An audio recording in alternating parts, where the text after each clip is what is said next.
Welcome to Eye Tigers News. I'm Alexis Richer. Thanks for joining us today for the news we've been keeping an eye on for you. Hillary Clinton appears on the cusp of a potentially commanding victory over Donald Trump, fueled by solid Democratic turnout in early voting, massive operational advantages, and increasing enthusiasm among her supporters. A new Associated Press poll released Wednesday finds that Clinton has grabbed significant advantages over her Republican rival with just 12 days left before Election Day. Among them, consolidating the support of her party and even winning some Republicans.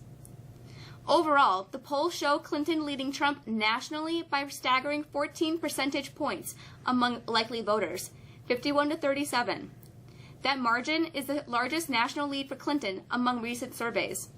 Most have generally shown her ahead of Trump for the past several weeks. Republican vice presidential candidate Mike Pence's campaign plane slid off a runway during a rainstorm at New York's LaGuardia Airport late Thursday, tearing up concrete before coming to a rest on a patch of grass. When the plane came to a stop, U.S. Secret Service agents rushed from the back of the plane to the front, where Pence was seated, to check on the candidate. He said he was fine, though, and no one had been injured. Rigged elections, vigilante observers, angry voters, the claims, threats, and passions surrounding the presidential race have led communities around the U.S. to move polling places out of schools or cancel classes on Election Day. The fears of the ugly rhetoric of the campaign could escalate into confrontations and even violence in school hallways, endangering students. School officials already are on edge because of the shootings and threats that have become all too common.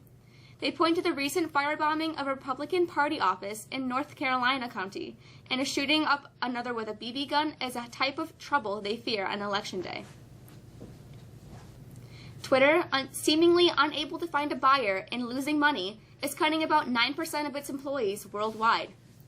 Twitter Inc., which has struggled amid competition from the likes of Facebook, Snapchat, and Instagram, said Thursday that it expects to book about $10 million to $20 million in workforce restructuring charges.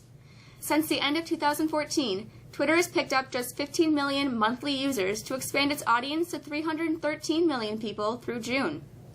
During the same stretch, Facebook gained 319 million users to reach 1.7 billion people.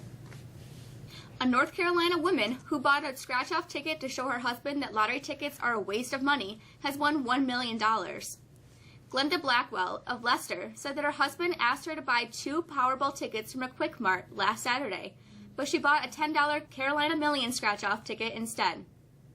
Blackwell said she was trying to show her husband that no one ever wins, and buying tickets is a waste of money.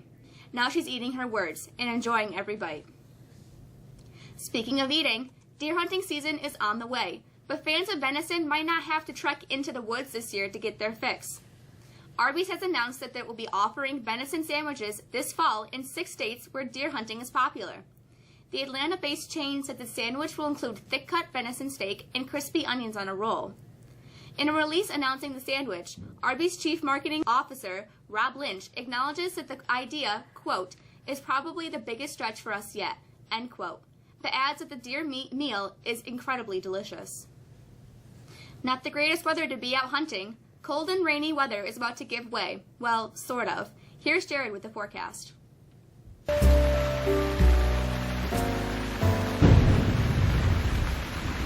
It's been a tough week. If you've been looking for decent weather, Friday morning clouds and rain will give way to just cloudy and gray skies, but we lessen risk of rain.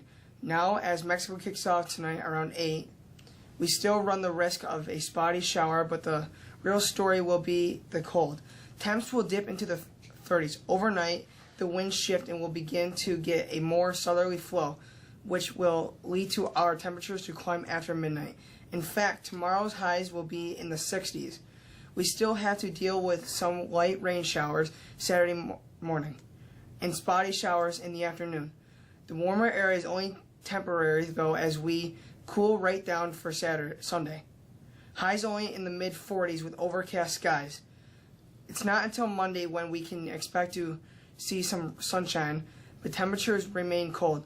That's the forecast. Have a great weekend. I'm Jared.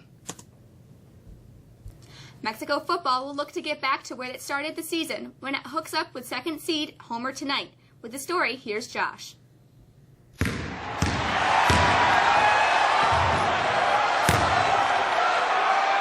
Mexico football hasn't reached this far into the season since 2006. That year, a semifinal loss to ESM ended the Tigers' best run.